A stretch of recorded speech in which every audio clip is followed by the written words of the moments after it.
سے کھلتی نہیں زبان میری کرتے آیا سے ہم نے تو جو مانگا ہے تو مانگا ہے خدا سے ادنا سے سخی مانگے یہ دستور نہیں ہے اور غم نہ کرو لال نہر دور نہیں پیر کو گھسیٹتے گرم رہتے پر عالم یہ ہے کہ سورج کو بھی یزیدیوں کا ظلم دیکھ دیکھ کے چلا گیا ہے وہ آج ہی اپنی پوری تماثت کربلا کے میدان میں سمیٹ کر پھینک کر تمام یزیدیوں کو جلا دینا چاہتا ہے مگر جہاں پر یزیدیوں کا ظلم و جفا ہے وہی پر حسنین کریمین پیارے حسین کی وفاداری بھی ہے جس زمین پر یزیدی ہے اسی زمین پر فاطمہ کا لخت جگر بھی ہے علی اکبر و علی اصغر بھی ہے سکینہ و ام رباب و لیلہ و شہربانو بھی ہے میرے پیارے اسلامی بھائیو عالم یہ ہے کہ ریت گرم ہے اور فاطمہ کا بیٹا اپنے پیروں کو گھسیٹتا ہوا یزیدیوں کی طرف جاتا ہے تو آسمان سے حوریں بھی پکار اٹھی وہ دیکھو ادھر شہ بالا کے پسر کو وہ دیکھو ادھر شہ بالا کے پسر کو خورشید نے ہاتھوں پہ اٹھایا ہے کمر کو آج دیکھیں گے کہ جس نے ہمیشہ دوسروں کے سوال پورے کیے ہو جس نے ہمیشہ دوسروں کو عطا کیا ہو جس کے در سے ہمیشہ دوسروں نے پایا ہو وہ آج کس طرح سوال کرے گا اور سوال کیا کرنا تھا رب قدیر نے امانتیں دی تھی ان امانتوں کو بارگاہ خدا میں پیش کرنا تھا میرے پیارو غور کرو اللہ نے ارشاد فرمایا ہے ان اللہ یامرکم ان تؤدوا الامانات الی اہلها اے ایمان والو جن کی امانتیں ہیں ان کی امانتیں ان تک پہنچا دو علی اکبر امانتیں پہنچا دی قاسم امانتیں پہنچا دی اور محمد امانتیں پہنچا دی بسران عقیل امانتیں پہنچا دی جو چل کے جا سکتا تھا اسے گھوڑے پہ بٹھا کے پہنچا دیا اور جو چل کے نہ جا سکتا تھا فاطمہ کے لال نے اپنے ہاتھوں پہ رکھ کے بھیج دیا اور عرض کرتے ہیں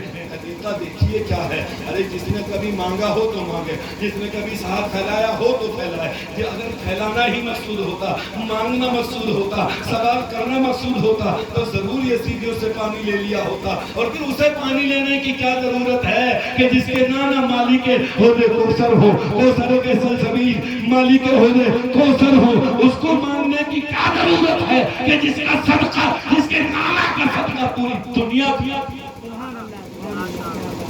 لوگ کہتے ہیں پانی مانگا میں نے کہا مت پاک اسے پانی مانگنے کی ضرورت کیا ہے تو نے تاریخ پڑھی نہیں کیا ارے دیکھ جب اللہ کی رضا کے لیے ابراہیم نے اسماعیل کو خانہ کعبہ کے قریب بیابان میں چھوڑا اور اس وقت میں پانی ختم ہو گیا ماں ہوتی ہے اسماعیل مچلے اسماعیل تڑپے ماں بھی تڑپ گئی اور توڑی کہیں سے پانی کا قطرہ مل جائے صفا پہ پہنچی پانی نہ دکھا مروہ پہ پہنچی پانی نہ دکھا کبھی صفا پہ کبھی مروہ پہ ایک دو بار نہیں پورے 7 چکر لگا دیے پانی پہ ایک بھی قطرہ نظر نہیں آیا اسی اثنا میں جبریل کو حکم ربی ہوا جبریل جاؤ ابراہیم اسماعیل کے لیے پانی کا انتظام کرو جناب جبریل کیا انتظام کرتے ہیں آپ کی ایڑی پکڑ کر زمین پہ مارتے ہیں اور زمین سے زمزم کا فارا نکل آتا ہے مجھے بتاؤ اگر خلیل اللہ کا لخت جگر ایڑی مارے تو زمزم نکلے اور اگر کربلا میں حبیب اللہ کا لخت جگر ایڑی مار دیتا تو کربلا کا ذرہ ذرہ پانی کے چشمہ نعرہ تکبیر نعرہ تکبیر نعرہ رسالت نعرہ رسالت مسلک اعلیٰ حضرت مسلک اعلیٰ حضرت نعرہ حیدری نعرہ حیدری نعرہ تکبیر نعرہ رسالت حسین اعظم کو مجبور کرنے والوں سنو میرا امام مجبور نہیں مختار ہے بھارت کی سرزمین پر جب حسین کا بیٹا آیا یہاں کے راجہ پرتھویراج چوہان نے جب دیکھا نا خواجہ معین الدین چشتی علیہ رحمت اور رضوان کو، شکایت کی لوگوں نے کہ سرکار ایک آدمی ہماری حکومت میں ایسا آ گیا کہ جس کا لباس الگ ہے، اٹھنا بیٹھنا الگ ہے، عبادت کا طریقہ الگ ہے، اور بڑا کمال یہ کہ ہماری تالاب سے پانی پیتا ہے۔ تو اس نے بھی یہی کہا تھا کہ سلطنت ہماری ہے اور اس سلطنت پر حکومت بھی، کنٹرول بھی سب ہمارا ہے، جاؤ ساگر پہ پہنا لگا دو، پانی نہیں دیا جائے گا۔ ایک خادم آیا اور کہا سرکار بڑا غضب ہو گیا۔ بولے کیا ہوا؟ کہا جس نہر پر، جس انا ساگر سے ہم پانی پیتے، سرکار وہاں راجہ نے پیرا لگا دیا۔ میرے خواجہ اپنے غلام سے فرماتے ہیں کہ اگر وہاں راجہ کا پیرا ہے تو جاؤ، تمہیں خواجہ نے بھیجا ہے۔ راجہ پیرا لگانا جانتا ہے تو خواجہ منانا جانتا ہے۔ کہا سرکار کیسے جاؤں گا؟ وہاں تو تلواروں کے پیرے ہیں، نیزوں کے نرغے ہیں، بھالوں کے نرغے ہیں، وہاں فوجی گھیرے ہیں، میں کیسے جاؤں گا؟ آپ فرماتے ہیں راجہ دینا نہیں چاہتا اور خواجہ لینا چاہتا ہے، راجہ دینا نہیں چاہتا، خواجہ منانا چاہتا ہے۔ جاؤ، جہاں تک جانے دیا جائے چلے جاؤ، اور جب روک دیا جائے تو رک جانا اور کہنا انا ساگر تجھے خواجہ ہے۔ خود نہیں آئے، غلام آیا، اور غلام بھی کاسا لے کے۔ فوجیوں نے کہا کہ ہٹو ہٹو، پانی نہیں دیا جائے گا۔ کہا پانی تو ضرور لیا جائے گا۔ کہا جانتا نہیں راجہ کا حکم ہے۔ کہا تجھے معلوم نہیں خواجہ کا حکم ہے؟ کہا تجھے معلوم نہیں ہے؟ راجہ نے کہہ دیا ایک قطرہ پانی نہ دیا جائے۔ کہا تو نہیں جانتا، خواجہ نے کہا ہے پورے انا ساگر کو۔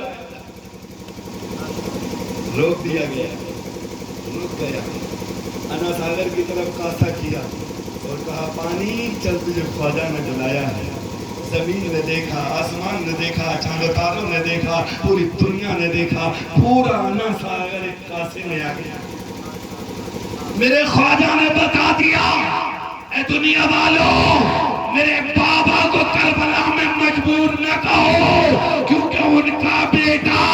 جب بھارت میں مجبور نہیں تو میرا بابا کربلا میں مجبور نہیں۔ میں نے چاہا انا ساگر کاسے میں آ گیا، اور میرے بابا چاہتے تو نہر فرات میں ہو سکتے۔ پانی کا معاملہ نہیں ہے، وہاں تو مصطفیٰ نے ارشاد فرمایا تھا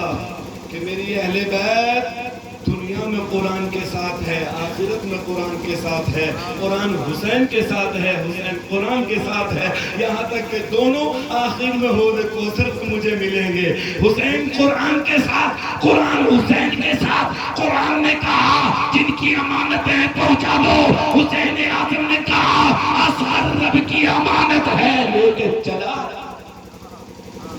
اور پھر عرض کیا کرتے ہیں یزیدیوں، ایک قطرہ پانی میرے بچے کے حلقوم میں ڈال دو،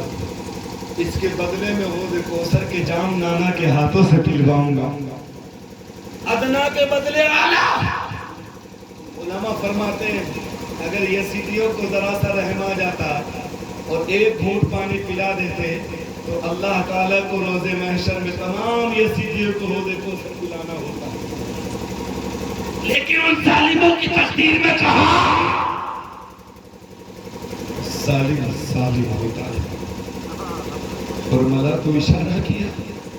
زہر میں ڈوبا ہوا تیر سنسناتا ہوا جناب علی اصغر کے حلقوم میں پیوست ہو گیا اور میرے امام کی بازو کو چھید گیا۔ غور کرو، اس امام جو جس کی تمناؤں کا چراغ علی اصغر اس کے ہاتھوں میں دم توڑ رہا ہو، اس کے دل کا عالم کیا ہوگا؟ مگر دل کو نہیں دیکھا، مصطفیٰ کے فرمان کو دیکھا۔ میرے نبی نے امانت مانگی تھی، قربانی مانگی تھی، امتحان کو کہا تھا میرا حسین ایسا امتحان دے رہا ہے جیسا مصطفیٰ چاہتے تھے ویسے۔ باپ کے ہاتھ میں بیٹے نے دم توڑا، بیٹے نے آسمان کی، باپ نے آسمان کی طرف دیکھ کے فرمایا میرے مولا حسین کا یہ چھوٹا سا تحفہ بھی قبول کر لیا۔ آپ غور کرو میرے بھائی، کربلا کوئی ایسی ویسی چیز نہیں ہے، کربلا ہمارے دل کا ٹکڑا ہے، کربلا کے شہید ہماری آنکھوں کا چین ہے، کربلا میں میرے امام نے تمام قربانیاں پیش کر کے ہماری عزت کو دوبارہ کر دیا، عظمت قرآن کو بلند کر دیا، دین محمدی کا چراغ کو روشن کر دیا، امت مصطفیٰ کی نیا پانی کے تھپیڑوں پر تھپیڑے کھا کھا کے ٹکرا رہی تھی ساحل کے کناروں پر، میرے امام نے اس نیا کو پار کرا دیا، بلکہ ہماری مغفرت کا ذریعہ بھی دیکھیے نا۔ بس تھوڑی سی بات، وقت زیادہ ہو گیا، بس تھوڑا سا نقشہ آپ سامنے لائیے کہ اس وقت جناب زینب، جناب شہربان و جناب ام لیلہ و ام رباب، جناب سکینہ اور بیمار حبیب، شہادت امام کے بعد میرے امام کے سر کو یزیدیوں نے قلم کیا، اور قلم کرنے کا عالم کیا ہے غور کریے۔ میرے امام جب نکلے تھے نا رنگ تو، میں یہ نہیں بتانا چاہتا کہ کس انداز میں نکلے تھے، بس اتنا بتانا چاہتا ہوں کہ جس وقت میرے امام نے تلوار اٹھائی تھی نا، تو یزیدیوں کا معاملہ یہ تھا، وہ یہ چاہتے تھے کہ پانی نہ دو تاکہ یہ تلوار اٹھا نہ سکے، کھانا نہ دو تاکہ یہ تلوار اٹھا نہ سکے، اس کی نظروں کے سامنے اس کے بیٹے کی جوانی لوٹ لو تاکہ تلوار اٹھا نہ سکے، اس کی نظروں کے سامنے اس کے بھائیوں کے بھائی کے بازوؤں کو قلم کر دو تاکہ تلوار اٹھا نہ سکے، اس کی گود میں اس کے معصوم اصغر کی معصومیت کو لوٹ لو تاکہ تلوار اٹھا نہ سکے، اس کی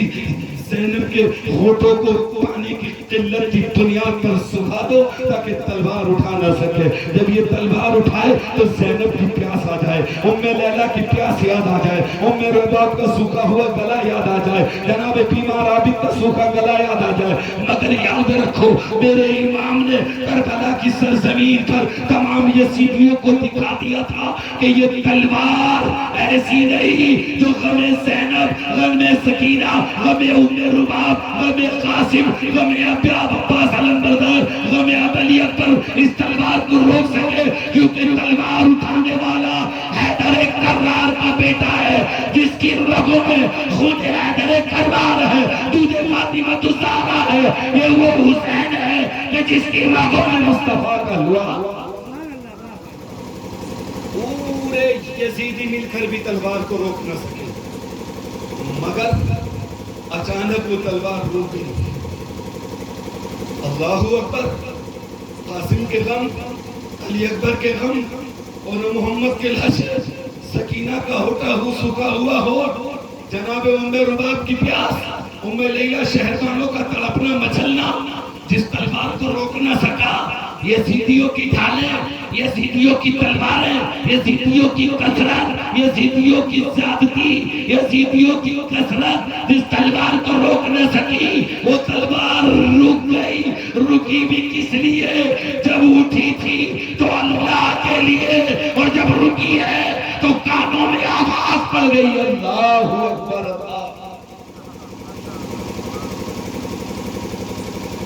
اے امام تم نے تلوار کیوں روکی؟